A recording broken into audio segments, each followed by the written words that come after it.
عزك يا بلادي عم كل البوادي، ومجدك شاع وأغرق بكرمه القاسي والداني.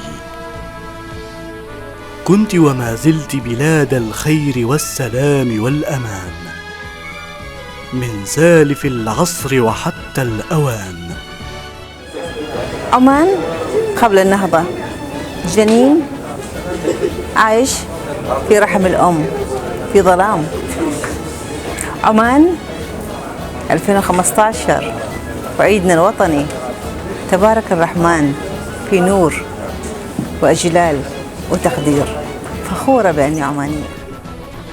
عمان أعجوبة تختصر روعة المكان ومعجزة الزمان، منذ أن بزغ قبس من نور وغير من حال لجمال أحوال.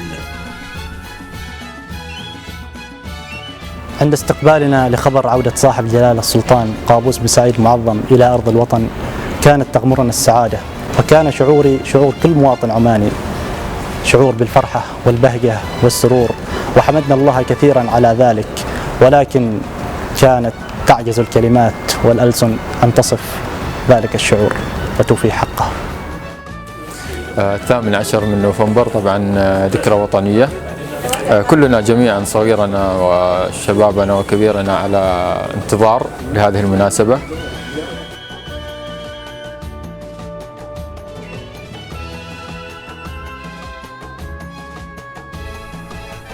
ألف 1970 محطة لا زالت تروي نهضة باتت شامخة وتزيدنا فخرا بها. 45 عاما على نهضة هذا الوطن، صاحب الجلالة كان ولا يزال فخرا لهذا الوطن. دمت لعمان ودامت عمان بهذا الرخاء بسببك مولاي.